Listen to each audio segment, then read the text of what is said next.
The Society of Philippine Motoring Journalists, or SPMJ, recently held its 5th SPMJ Forum. The topic was about the rise of mini gas stations with fuel vending machines in outlying barangays and coastal areas.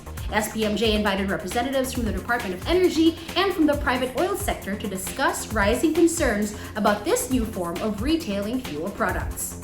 This edition of Motoring Forum tackles these concerns from the perspective of the department. Over the past few years, more and more mini gas stations with standalone gas pumps or fuel vending machines are being seen on the side of roads, many in out-of-the-way barangays in the countryside and coastal areas. Many of them cater to tricycles and motorcycles along with the occasional car and other four-wheeled vehicles.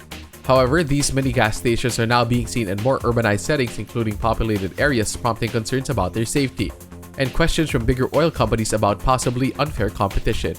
The Society of Philippine Motoring Journalists, or SPMJ, decided to make these concerns about mini gas stations the topic of its 5th SPMJ Forum. The SPMJ invited Oil Industry Management Bureau Assistant Director Rodela Romero and Retail Marketing Monitoring and Special Concerns Division Chief Lorelai Capistrano of the Department of Energy, or DOE, and Rafi Capinpin, Executive Director of the Philippine Institute of Petroleum, or PIP, as resource persons at the forum. During the forum, the resource persons from the DOE explained why and how the mini gas stations came to be. First, they are known technically as Technology Solution Retail Outlets, or TSROs. The DOE came up with the TSRO to address the problem of so-called bote-bote retailers of fueling in far-flung barangays or areas where regular fuel stations are not easily available.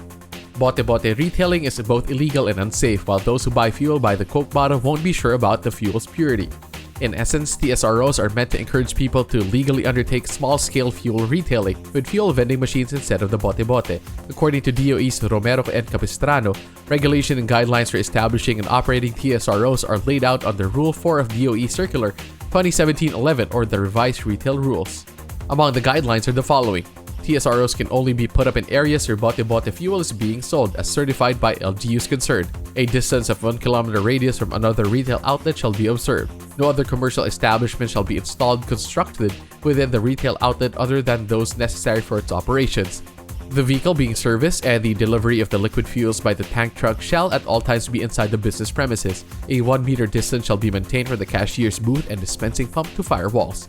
During the supply operation of tank trucks, there should be 1 meter working distance maintained from the tank truck to firewalls, and TSROs are allowed to store fuel above ground up to a maximum of 2,000 liters per gasoline or diesel. The DOE resource person said that there are now over 200 TSROs in operations, mostly in coastal areas of Oriental Mindoro, Siargao, and in the Panay region. They also noted that there are 2 major suppliers of equipment to TSROs, Kepi Tech Center and Estacion ni Juan. Both are heavily promoting the establishments of TSROs mainly through social media. The DOE is monitoring how TSROs are operating, has noted many violations of guidelines as well as regulations of other government agencies such as the Department of Environment and Natural Resources, or DNR, and the Bureau of Fire Protection, or BFP. Under DOE rules, the retailing of fuels is subject to pertinent permits and licenses issued by the DNR, BFP, the Bureau of Internal Revenue, and other relevant government agencies, including local government units. However, the DOE representative said that the DNR and BFP have yet to issue guidelines governing TRSOs and fuel vending machines. Meanwhile, the DOE continues to evaluate how the TSROs are operating with the aim of revising guidelines to make their operations safer. That was just part 1 of Motoring Forum tackling the rise of so-called technology solution retail outlets. Part 2 will tackle the concerns of the private oil sector regarding the rise of mini gas stations. That's our Motoring Forum this week, courtesy of Suzuki Philippines.